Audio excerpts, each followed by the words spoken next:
wildest stories. We're going to go through a few of these stories today because we got to talk about what's been going on in the White House. But this one is an important update. Trump just kicked out the Wall Street Journal from the White House. They're done. They're not in the press pool. They will not be covering Trump's next trip. And the mainstream media is losing their minds. Like, Trump can't do this. Why would he do this? He's bugging out, right? Trump they're throwing around the dictator word. We got Politico, Fox News reporting on this. We also got CNN. They're mad about this. So the mainstream media, obviously the mainstream liberal media, is extremely mad about what just happened because they feel like they're next. But this one is a twist to it because the Wall Street Journal, including Rupert Murdoch being the owner, was warned about publishing a story about Trump's letter to Epstein for his 50th birthday that turned out to be a fake, phony story that even Michael Cohen, who hates Trump, talked about. Like, this is not real. Why would you guys do that? And now we have results that they've been kicked out of the White House. They're not in the press pool. They're not going to be covering Trump's trips. They're sick to their stomach for that. And we also got, of course, Trump going and defunding PBS and NPR, and then the Stephen Colbert show getting basically canceled, and many people are blaming Trump for that. So there's a grand conspiracy here that Trump has become the dictatorship, and he's kicking everybody out. But the real story here is, why has he kicked out the Wall Street Journal from the White House? Well, here we go. The Trump White House is now kicking out the Wall Street Journal from the press pool and they're not covering them. They're not going to be able to cover Trump this weekend for his trip to Scotland. So basically, F around and find out moment, just like the Associated Press refused to call it the Gulf of America. Defaming a president has consequences now. Remember, they're defaming President Trump and saying that he had wrote this letter, and now he's suing them for over $10 billion. So why would they still be a part of the press pool? That makes no sense. So here's from Politico. It says, due to the Wall Street Journal's fake and defamatory conduct, they will not be able to be one of the 13 outlets on board.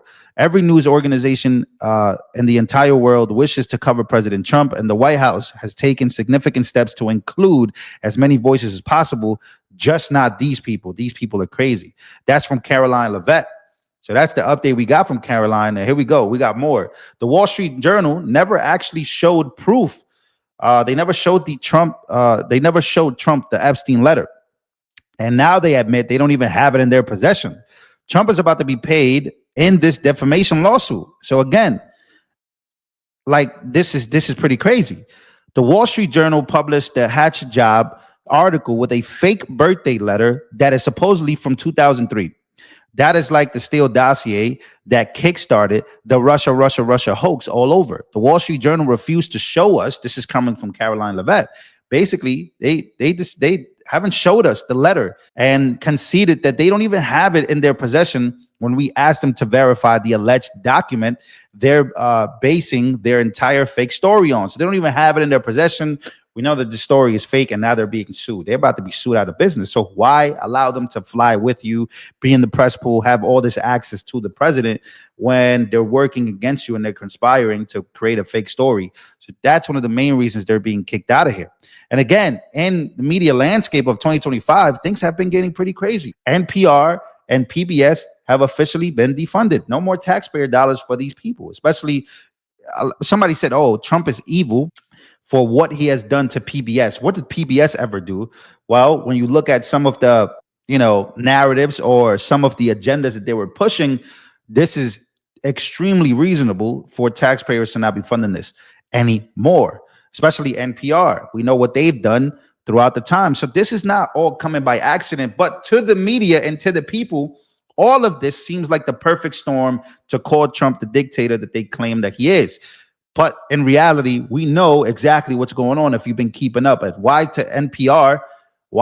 NPR getting cooked, right? Why are they getting defunded? Well, we know why, right? The claims about white people, the claims they have made previously, right? When they had the CEO stand in front of Congress and under oath, just get caught up in major lies. So we know that that's one. And then PBS, the agendas, the LGBTQ agendas that they're pushing, or that Trump would say that the kids are way too young to start having, or you guys know, I don't want to go too deep into details, but many of you guys know the PBS or the Elmos or the Sesame Street episodes where people were like thrown off by this. So then Trump looked at that and said, we got to defund these people. These people should not be getting funded by the American people. And now Stephen Colbert has been fired, right? Stephen Colbert has been fired. And we found out that the truth of why he got fired, according to many different articles, and getting your information from, I don't know which article, got this information from Fox.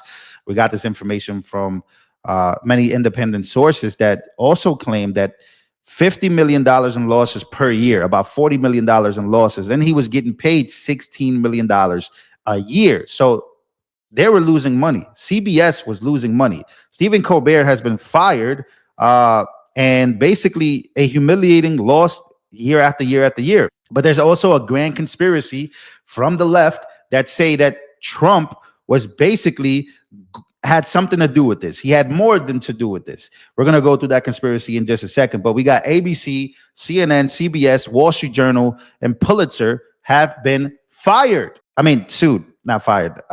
Basically, a lot of them did get fired, but they got sued for over millions and millions of dollars, tens of millions of dollars. South Park lands a $1.5 billion deal, the largest in history. We know about South Park, them being, if you haven't watched that show, they're trolls, uncancelable, and now they have a huge deal, which means that the mainstream media is headed in a different direction. People want raw material. They don't want the culture of wokeness. And yeah, culturally, people are just, the culture is changing and people are losing money because they don't want to watch your shows anymore. They don't want to watch. If you ever watch a Stephen Colbert show, then you guys already know what that show is about. But let's go here. Let's go to Scott Bessent. He has some news for us, and he was basically destroying the Wall Street Journal and destroying these fake stories. And Scott Bessent is the Trump's Secretary of Treasury. Here he is talking about the defunding and all of it. He's just pretty much putting it all out there for us. Take a listen. I've known the president a long time, and he always asks people for their opinion on things. I admit, I don't think it. I don't think that it would be criticism if he were to acknowledge that there would be criticism if he would to acknowledge that he asked you, what about firing Jay Powell, and you gave him your comments. And how much of this story is real? How, is it in between? And I'm talking about the notion that you urged him not to fire Jay Powell, and he actually is obviously he's the president. He can do what he wants. But did you have a conversation? Well, you know, Joe, I think the problem with stories like this is I'm not sure who the leaker was, but the problem with leakers is they only have partial information. And I think the other problem, too, is that newspapers like the Wall Street Journal are not used to a high-functioning executive president. They are used to, you know, perhaps President Biden, perhaps President Obama, who was not as economically sophisticated as President Trump. President Trump solicits a whole range of opinions and then makes a decision. So he takes a lot of inputs, and at the end of the day, it's his decision, just as it was his decision on Iran. And look at the tremendous success there. Look at the tremendous success at the border.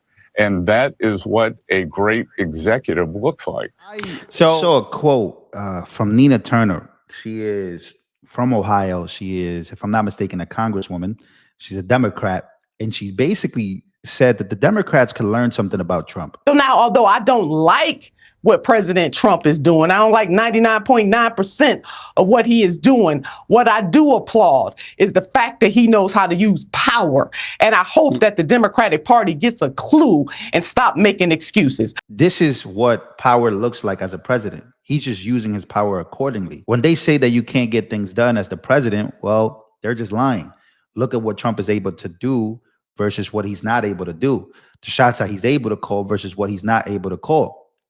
And how aggressive he would get when he wants to get something done for the American people. And that was a quote that really stood out to me because Nina Turner, she's not a Trump supporter, but she was basically saying, hey, look, if you really want to get things done and you really want to get your agenda done as a president, you could do it. You just got to do it. And that's what Trump is doing. He's basically going after the fake news media, especially it's not that he started with them. They're literally publishing fake stories about him. They're doing some wild stuff. and they deserve to be defunded, in my opinion. There's no dictatorship in it. He could do it. He's the president. He could take these necessary steps. But let's go to one of the funkiest stories about Stephen Colbert, right? Because we're talking about the whole umbrella, right? What's under this umbrella? We're talking about NPR, PBS. We're talking about CBS firing Stephen Colbert. We're talking about the Wall Street Journal being basically outed from the White House. In particular, the most popular reporters that always covered for the Wall Street Journal. But here is one that is a grand conspiracy of all of this. Without evidence, Stephen Colbert and Democrat politicians are spreading a conspiracy theory that President Trump forced CBS to cancel Colbert's show. His show had been losing tens of millions of dollars a year due to huge production costs and lack of advertisers. That's the truth. But what they want you to believe is that Trump is doing this under one huge umbrella. He's just getting rid of the media one by one. But in reality, this guy got fired, or they're ending his show because he's losing tens of millions of dollars and just lacking. Every time you look up, this guy's show is just all about Trump, anti-Trump, anti-Trump. So it's easy for Democrats to come up with the solution. They've even been taken to the streets. They're in the streets. Democrats are literally in the streets protesting every day because they want the show to come back on. But in reality, why would the show come back on if they're losing millions of dollars every year? So that's it. That's the stories that I wanted to cover with you guys. Obviously, Trump had more to say about Barack Obama. We're going to be covering that a little later. But let's see what happens. And let's see what happens next. Make sure to smash the like button. I'll see you guys on the next one.